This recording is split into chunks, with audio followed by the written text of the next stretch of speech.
Hi guys, Jake and Chris here from Boston Golf Club at Custom Golf Performance. Trust you're all well in these very strange times.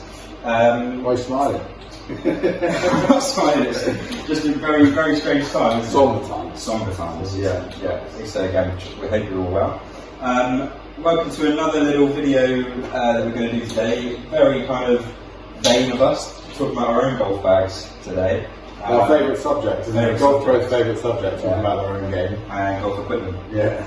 Especially here at Custom Performance. So we've put down my bag, hopefully you've watched that already. We're going to now look at Chris's bag. So as you can probably tell, I was going to ask why you didn't have your name on your tour bag. Nobody's paid me to have their logo. No one's paid me. But true, yeah. Very true, very true. No, it's it looks pretty smart. New bag, new tour bag from Titleist this year. Yeah, I haven't even had it out on the golf course yet. Literally not even been able to get out and use it, which is a bit of a shame, but obviously hopefully sooner rather than later we'll be able to get out and play in some tournaments and that sort of stuff again and get them out there. But yeah, I've had a few new additions. Where do you want to start?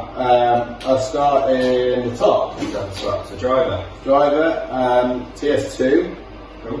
10.5, set on C3. Which is what's C3? it's a C3 setting. A setting. It's a setting within the set. I think it's. I wouldn't even hazard a guess. I always just get up the Titleist fitting chart and have a little look. Yeah.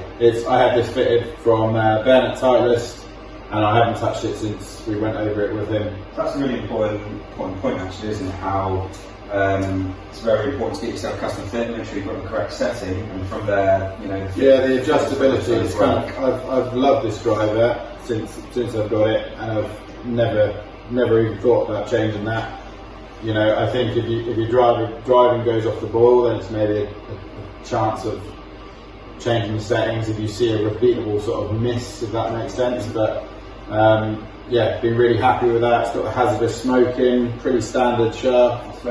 Stiff flex, 6-0, quite a chunky grip. I kind of changed my technique a bit over the last like 6 months or so. That's interesting. So Went from sort of basically fighting a hook to then sort of working on a little bit more of a fade and just trying to see the shot shape going a little left to right. So the +4 grip just kind of helps me feel like I'm not going to turn it over quite as much. I don't know if that's kind of factual or whether it's just a feel thing, but it just allows me to feel like I'm going to hold the club face open a little more and get the club kind of, you know, reacting a little bit more to my club path going a bit across.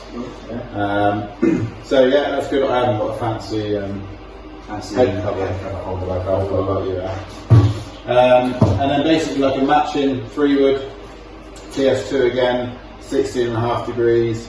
That's set in A1. That's the standard setting. That's standard, you know that. That much I know. 16.5, so quite high lofted for a 3-wood. But yeah, 16.5. I'm just quite a low ball flight, really low hitter. I use my fairway with quite a lot of tees and into greens and that kind of thing. So for me, it's all about just trying to get the loft and give myself as much chance as I can to help get it up. And just to give myself that little bit of flight into greens and that kind of thing. But well, I don't get what you're laughing at. But yeah, then go into my 3-iron. So from there, I've got a 5-wood as well, 21 degrees. So you actually use the 5-wood sometimes as well? Yeah, I just rotate in the U500, Titleist U500 iron, which is just like a really nice little fairway finder. I can hit that quite low and I get that sort of chasing around quite a lot, matching shaft to the driver. You've got graphite shaft in that one? Yeah, so the Project X hazardous smoke again, just gives me that little bit more speed, a little lighter.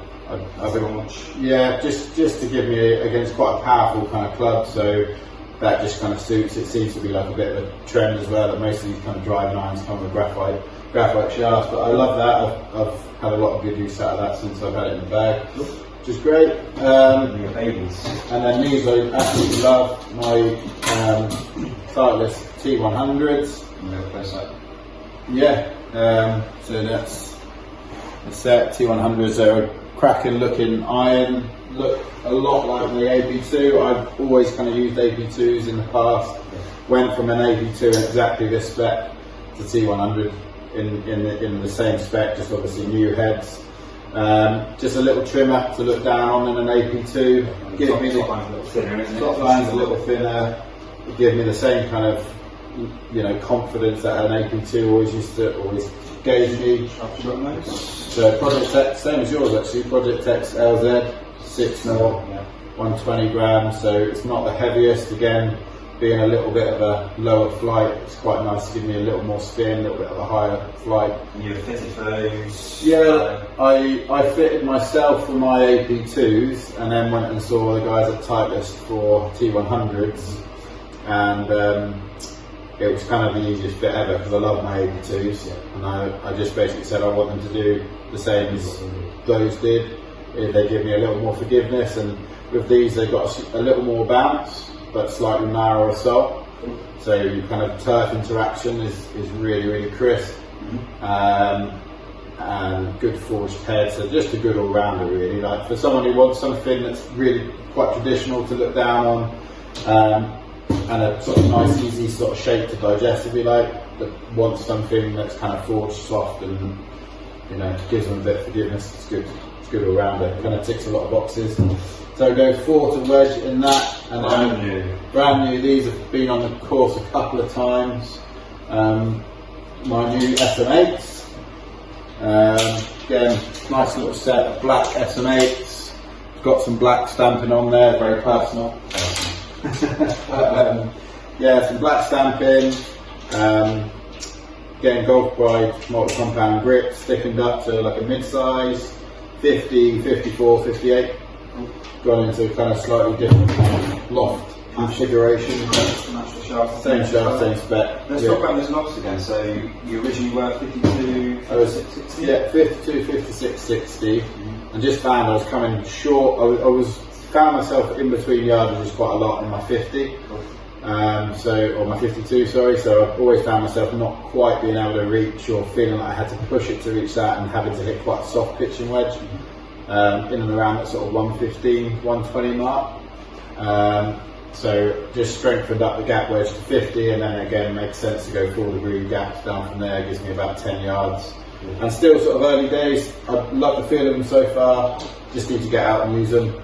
Just shows you the importance of gapping and fitting. We do a lot of actually gapping in here, don't we? Gap testing, yeah. Exact gap testing. It's great because if you're very weak in some areas, different distances, we can then see if there's a gap in there. We might feel the same club or something loft. Yeah, and even I don't keep sort of in-depth stats, but I keep like some stats. I know I'd always kind of find myself feeling like I was like short pin eye with my wedges, or I'd think back to certain shots and I'd sort of think I was a little bit in between. So it doesn't have to be like that in-depth analysis, but I just always found that in between kind of yardage being quite kind of tricky.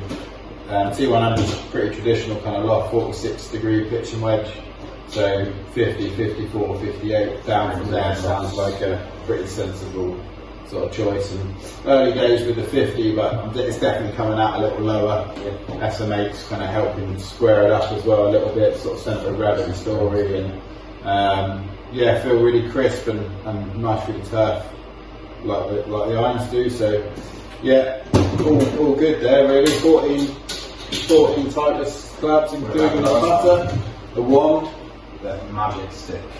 Yeah, love this thing. Never seen a miss. I have got a new one coming, which is again like we're talking about a newer one, slightly different neck. Yep. So this is an old Golo 5, Scotty Cameron Golo 5 with a flat sew grip on it. Again, this was one where a customer, one of the juniors actually, one of the juniors had tried this grip, didn't like it. I picked her putter up and thought it felt fantastic. So put it on my own putter, and it's been on there since. It's pretty battered and old, but seems to work. Yeah, this new putter that you're getting is going to kind of, again, like my putter, help him with his stroke as opposed to trying to fight it. Yeah, so like my tendency within my strokes is always to take it back a little close and a little inside, and I aim right and then pull it back on line. But I do tend to hole out well, and I hold quite a lot of putts. I don't really feel like I have loads of bad days, but again, looking at the putter and looking at the stroke from stroke to stroke with the new one, slightly shorter neck just allows that putter to open up as opposed to come back inside and close. So it'll be worth experimenting with, but I won't be putting that on eBay or anything daft yet. So I think that will probably stay kind of in the locker, as it were, until the new one comes and I can test that out. But yeah, that's it. Golf ball, Pro V1X. Used that for a long time now. Just familiarity a little bit. Yeah, just use the same ball. Use the same ball all year, obviously. Just gives me a little more spin. Again, being a little bit of a lower ball flight, I tend to just see it spinning up a little bit more into greens with irons and that kind of stuff. Just gives me that kind of higher flight, and it's just, like I say, familiarity and habit more than anything, and just keeping myself as consistent as I can. Stuff, yes. And there's an umbrella. Umbrella. Yeah. That could be a little headphone holder. Yeah, towel holder. But yeah, thanks for listening, guys, and if you're still watching, that is. Yeah. But yeah, more video content to come. We've got the big boss man to do next in a minute, so he's going to talk to you about his setup, and look forward to seeing you all soon. Take care. Stay safe.